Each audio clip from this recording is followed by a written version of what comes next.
Bueno, estamos con Elías Amor, reconocido economista, para hablar de el fracaso estrepitoso de la zafra azucarera nuevamente, y al punto de que ya Cuba ni siquiera podrá cumplir sus compromisos de exportación con China.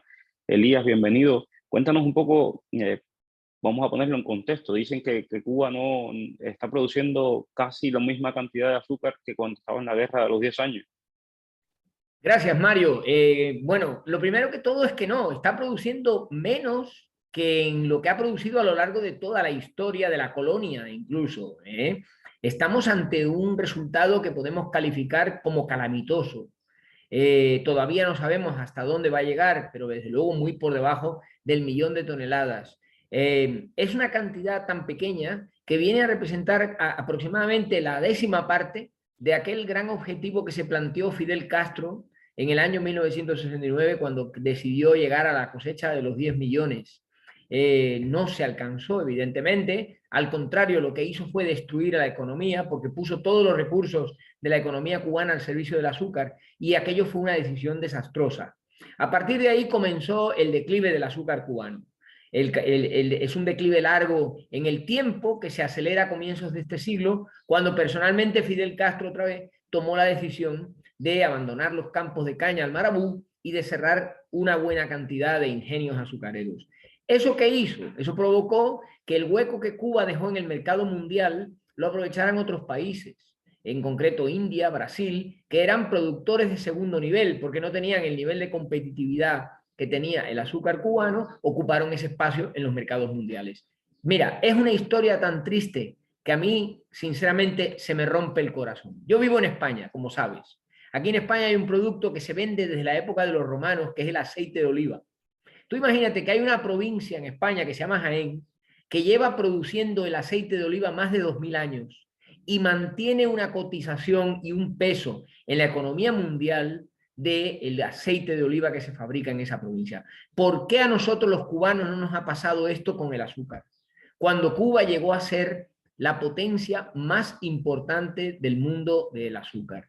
Sinceramente, detrás de este pésimo resultado, que como has dicho muy bien, no se puede ni siquiera pagar el acuerdo con China, lo que hay es una destrucción de las bases de la economía cubana. Porque mira, el turismo será muy importante para Cuba.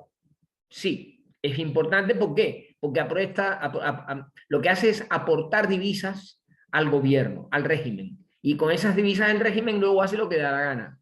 El azúcar cubano es un sector que cuando funciona bien sostiene al conjunto de la economía cubana. En época de la pandemia, cuando la economía cubana cayó en picado, todavía el azúcar tuvo un comportamiento relativamente favorable y eso evitó que la economía cubana cayera más. Es un sector que tiene todavía capacidad para reactivar la economía. Yo no entiendo cómo los comunistas han abandonado a este sector, convirtiéndolo pues en lo que es hoy, una auténtica calamidad. Y te me adelantaste a mi segunda pregunta, ¿no? ¿Qué efectos va a tener esto sobre la economía nacional y cuál es el grado, digamos, de crisis al que se verá afrontado Cuba después de esta calamitosa zafra? Pues me alegro que me lo preguntes porque, mira, te voy a poner el ejemplo del turismo. El turismo es un sector también de la economía cubana que genera recursos para la economía porque vienen españoles, franceses, alemanes, canadienses que traen su plata, la dejan en Cuba y eso hace que los establecimientos turísticos cubanos obtengan recursos. Pero mira qué diferencia con el azúcar. El azúcar son campos de caña que tenemos en Cuba de características naturales únicas en el mundo para cosechar el azúcar de la caña. Ingenios azucareros que generan empleo y trabajo para cubanos del interior de la isla. Es una actividad que se desarrolla dentro de Cuba. La cosecha, la molienda, la zafra, la producción del azúcar, son todas fases internas que no requieren que venga ningún extranjero. Solo se vende al extranjero el azúcar producido. Y con ese azúcar vendido en los mercados mundiales, Cuba obtiene divisas. Es una diferencia importante con respecto al turismo. El turismo depende de que haya un vendedor de agencia de viajes en España o en Francia que ofrezca ese viaje a un potencial viajero. No, el azúcar se fabrica enteramente en Cuba y luego se vende fuera con lo que se gana divisas. Así era nuestra tierra antes de 1959, en una época en la que el azúcar cubano era tan potente en la economía mundial que el peso cubano estaba en ocasiones por encima de la paridad del dólar. Éramos una moneda potente que recaudaba muchísimos millones de recursos gracias a esa exportación azucarera. Y esto, sinceramente, no lo tenemos. En este momento no lo volveremos a tener. Elías, entonces, esta esperada recuperación que ha vendido el gobierno no ocurrirá.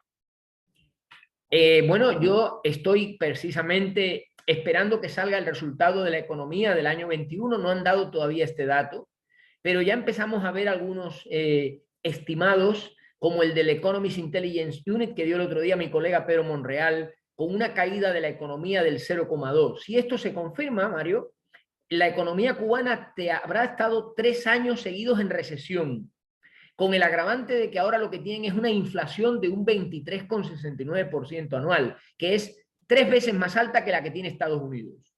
Esto es lo que están pasando en este momento nuestros compatriotas. Una caída del Producto Interior Bruto que dura ya 3 años y una inflación 3 veces superior a la de Estados Unidos. Y un gobierno que no está haciendo nada. Un banco central cubano que no está haciendo nada, y el cubano que vive en el día a día está en el sálvese quien pueda, luchando contra los apagones, luchando contra la distorsión creada por el modelo comunista en la economía cubana. En definitiva, aquello es un caos y el final puede que esté más cerca de lo que nos imaginamos.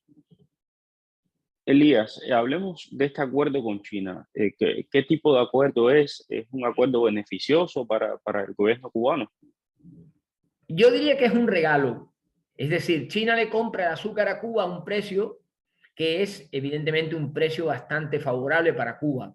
Y Cuba le coloca a China una cantidad de azúcar que este año no puede ni llegar a cubrir. Creo que estamos hablando de unas 500.000 toneladas. Sinceramente no es demasiado, es una cantidad muy chiquita, muy pequeña. Pero esto da una idea un poco de cuál es el tipo de relación comercial que tiene Cuba con los países del mundo. Es decir, Cuba habla del embargo y del bloqueo, pero es que ella misma se embarga y se bloquea. No apuesta por el libre comercio, apuesta por este tipo de tratados con Vietnam, con China, con Rusia. Putin el otro día le enmendó la deuda otra vez, le condonó la deuda a Cuba. Es decir, gracias al comportamiento fiel que le está mostrando Cuba en Naciones Unidas apoyando la invasión de Ucrania, Putin le ha resuelto el problema de la deuda. Así no se puede funcionar en la economía de un país. La economía de un país tiene que dar libertad a los actores económicos para que sean los que decidan, y no tiene que haber nunca un gobierno diciendo que hay bueno y que hay malo. Y hasta que esto no cambie en Cuba, desgraciadamente vamos a seguir viendo una situación tan lamentable como la que tenemos en este momento, que al final los que la acaban pagando y los que acaban sufriendo son los cubanos de a pie. Muchísimas gracias, Elías. Un fuerte A abrazo. ti. Siempre un placer conversar contigo. Gracias, Mario. Hasta pronto, cuando tú quieras. Encantado.